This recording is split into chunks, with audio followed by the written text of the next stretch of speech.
Howdy everyone, the time is 12:51 p.m. and it is February 11th. Welcome to another Great Lakes weather. We're going to be talking about some severe weather potential that we have over next week, Wednesday and Thursday, particularly on Thursday for much of the Great Lakes region. And I do say quite a bit of the Great Lakes region is probably going to see some severe weather. We do have a very potent low pressure system, potent mid-latitude cyclone going through the area. And I think northern Michigan is going to get the brunt of the heavy snow, and it looks like they could get a lot of snow too.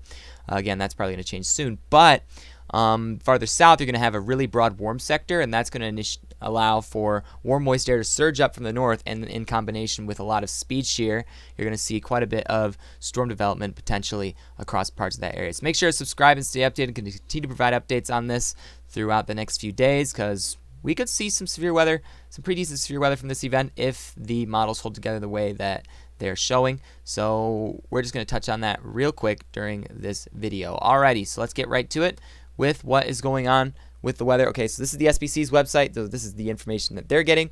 This is what their projections are for severe weather coming on Wednesday. First of all, here's your Wednesday threat for much of Arkansas, northeastern Texas, southeastern Oklahoma, northern Louisiana, and areas along the Mississippi River near that region. That is going to be the initiation of this event. This low pressure system beginning to deepen over parts of the Arklatex region. That place is going to see the first brunt of the severe weather, and then also as we get into Thursday, you notice that it gets much broader across parts of the eastern United States. So you do have Dixie Alley pretty much covered in all of this. Tennessee, Kentucky, southern Indiana is also included, part of our area. So this is something that could bring some severe potential capable of all severe hazards. We could see damaging winds, hail, maybe even a couple tornadoes, given what some of the models are saying just as of right now. Again, I think models will probably downtrend this a little bit as we get closer to the event. That usually does happen, but the SPC is already hinting at the potential for a pretty robust severe weather event across this area and possibly areas surrounding that as well. I do think we could also, if models hold together the way that they are, if they hold together this way, we could see severe weather even as far north as northern Indiana, northern Ohio, and maybe even some parts of southern Michigan. But I do think snow is really going to stick to the brunt of northern Michigan at this point. So let's get a look at the dynamics of exactly what constitutes the severe weather threat. Let me get to it real quick. Here we go. Here's your upper level height anomaly, again showing the changes that are going on in the atmosphere. You have your ridges here in red, your troughs in blue. And again, your ridges are typically associated with higher pressure aloft, which means lower pressure below, and then your blue typically indicates higher pressure below as well. So that's really what you see here in this particular graphic here. Troughs usually we can associate with some of the thunderstorm activity that we would see. If you see a ridge and a trough come together, you are likely to see some convection initiate in this area as those changes in temperature occur. So progressing it forward, you do see that this trough, again, right here in the south, is happening this weekend. There's supposed to be some snow across parts of the Carolinas, Virginia. In that general area, you could see a couple inches of snow, it looks like. So that's a trough that's dipping down into parts of that region. And then the real concern that's going to be coming in is this trough right here. It's going to deepen over parts of the south, and you can see this one begins to move out, may bring some rain to us at some point, but you can see that the warm air mass really takes place over much of the eastern United States. We could see very warm temperatures as this air mass settles over our area. Some models even hinting at 50s, maybe even a little bit over 60, even in parts of Michigan as well. So it's going to be quite warm in some spots, but again, as this trough moves in, that'll change rather abruptly for some places. You can see how deep the trough is, how far south it dips as well, getting pretty strong at this point. Then it deepens. You can kind of see that the central point of this low is right here, and it kind of gets a little bit stronger as it approaches our area. So as this trough deepens, you do see a low pressure surge going up in this direction here that could cause some stronger storms in this area in particular. I think could see some pretty strong storms connected to this trough here. So this is going to push this really warm air mass out, though. You're going to have 20-degree temperatures on the back side over here once this moves through, and it's really going to settle over the Great Lakes region rather quick after this event. But Thursday is the day to watch for severe weather across parts of Indiana, Ohio, and maybe, if models hold together, maybe some marginal severe weather risk in parts of Michigan as well. So northern Michigan's probably just going to see that snow event, but we'll have to see how that unfolds. This is what we're focusing on during this entire video, this particular event, because it is a notable event and it's really getting a lot of talk across a lot of different platforms here and there, and a lot of different people are talking about it at this point. So here is the 500 millibar height. So kind of getting an analysis of the atmosphere aloft. You have your 500 millibars in the highest levels, 700 millibars and 850 millibars near your mid layer, and then 925 millibars getting closer to the surface at that particular point. But really what we're measuring here is the potential for speed shear with this event, and sure enough, you do have quite a bit of southwesterly winds coming off this trough here. You're getting these winds that are wrapping around this trough here and kind of just surging off to the north as it reaches this bottom area here, and then you get this burst of energy coming in the upper levels with that wind movement that's occurring. So you do have 500 millibar winds of 123 knots, rather strong surge of winds from this thing. And this is after the cold fronts kind of settled over parts of Indiana, Michigan, and then kind of along this line here, you may have your storms that kind of intensify in this area. So this is as it's happening. This is at about 7 p.m. as those storms are rolling through the Great Lakes region. So you do see the 500 millibar height. You do have strong winds there, and then you progress it forward at the 700 millibar height, so a little bit lower, but not terribly low just yet. You still have those strong winds as well across much of the Great Lakes, and even places farther south, you're seeing those pretty strong winds.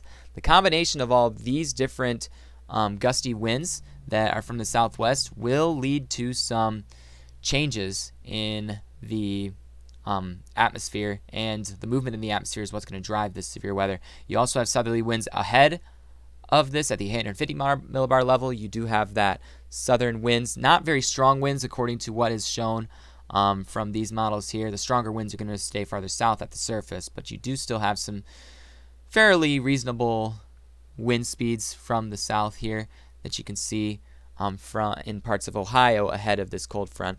And then the 925 millibar range, you still have some wind as well associated with this event.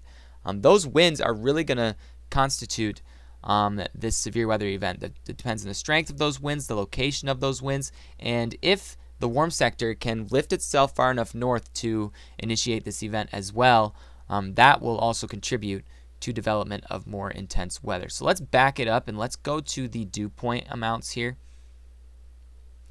You can see that there's 50 degree dews even as far north as Grand Rapids, Michigan. So dews that warm, or dews that high even this far north, is not really common for February. We have seen it before, but it hasn't really been ahead of a severe weather event. You see 60 degree dews get down into parts of Kentucky, and even into parts of southern Indiana could reach there as well.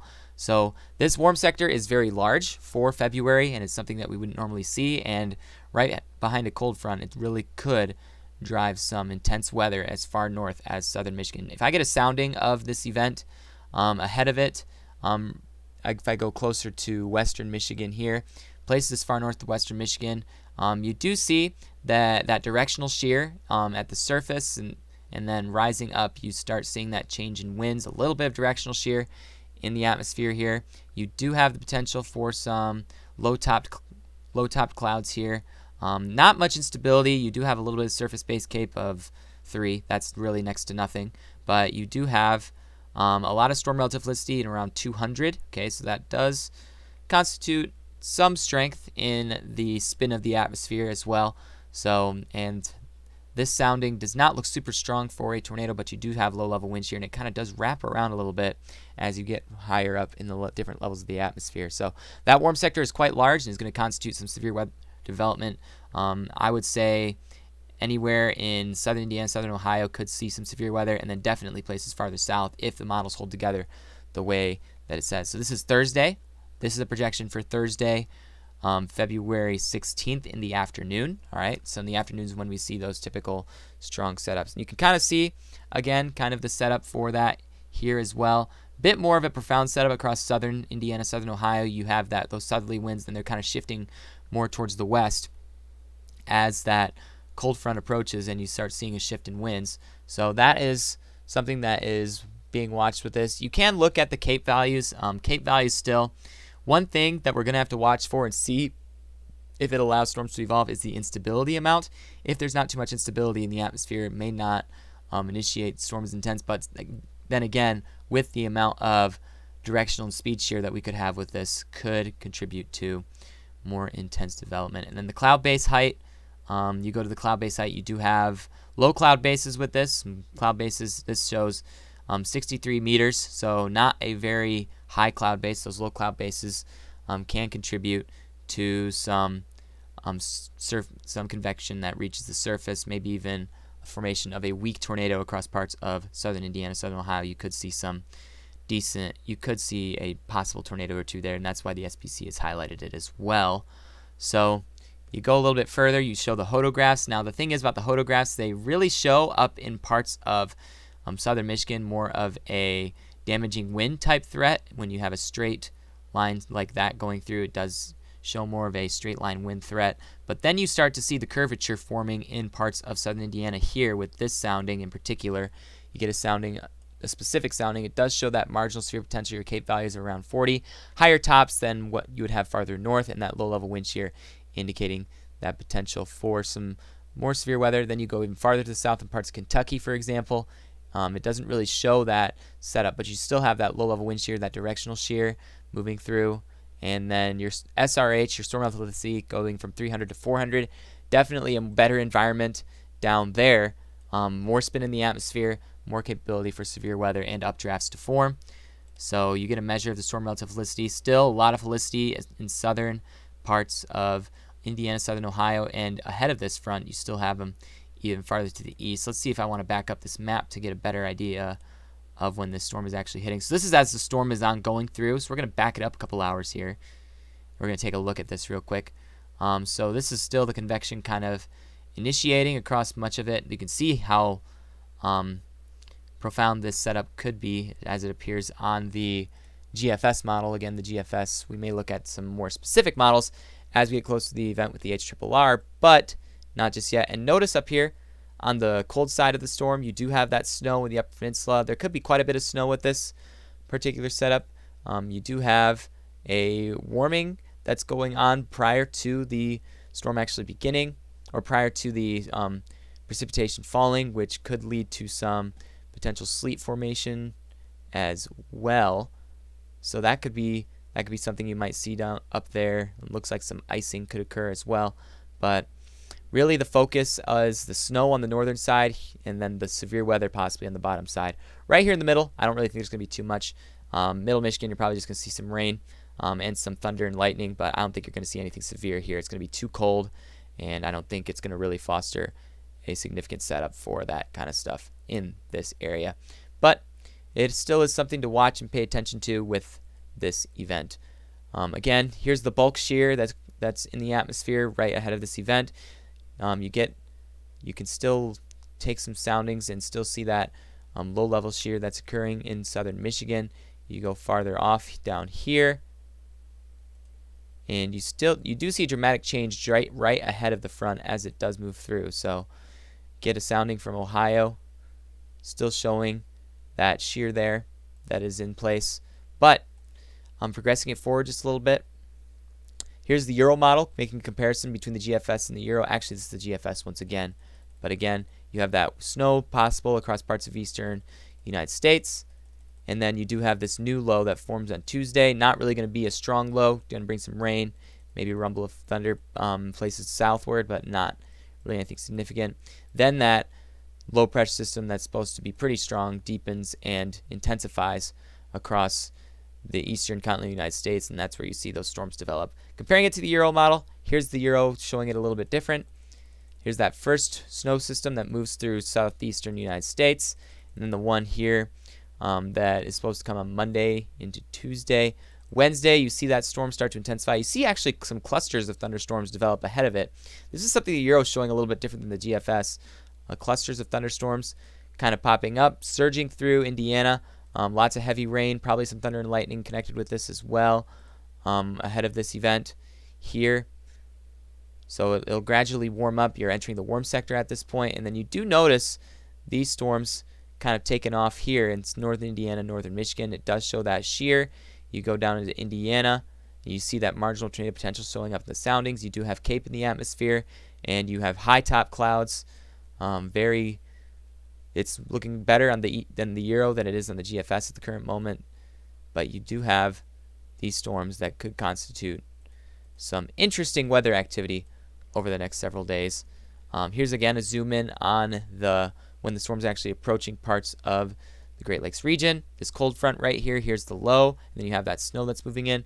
I wanted to look at the severe weather dynamics for this one as well real quick, just get an idea of what's going on, and showing a lot more directional shear with this setup than the GFS. You do see winds coming, as a matter of fact, out of the east in some spots as this moves out, and then you have winds on the back in the upper levels coming out of the southwest. So that change is a very interesting thing to notice on the Euro model, and it could constitute a more profound setup for severe weather, especially across parts of southern Indiana in particular, where that CAPE is that instability is kind of more in the area than areas farther north. In fact, it doesn't show any CAPE in northern parts of Indiana, Ohio, and southern Michigan as well. So instability, if we get some instability up there, it'll drive this event a little bit further and a little bit more intense. Now for the upper Michigan, let's fast forward a little bit to when the storm's moving out of the area, and then we'll take a look at the snowfall totals or the potential snowfall for this region. It does show a fixed band of snow. I'm not going to take the totals as what they are because it's definitely going to change later, but it does show totals in northern, in the Upper Peninsula, especially the Eastern Peninsula, is higher and more elevated, and this is something the GFS is kind of following suit with as well. And it does appear that there's going to be some lake effect snow on the backside of this. Temperatures will cool rather quickly. They're going to cool from the 50s down back to the 20s. That quick cooling, and then the cool air aloft will enable lake effect snow to initiate across the area. So that snow will accumulate along with that event that's going on farther to the south. All right, that's pretty much all I wanted to show you with this setup. I know it was really quick. I was talking really fast, but that is what's going on. Make sure to subscribe. We'll continue to provide updates on this event, and if the event turns out to be a chaseable scenario on Thursday afternoon, I will be there checking it out. So stay tuned for that. Thanks for watching, and I will see you all later.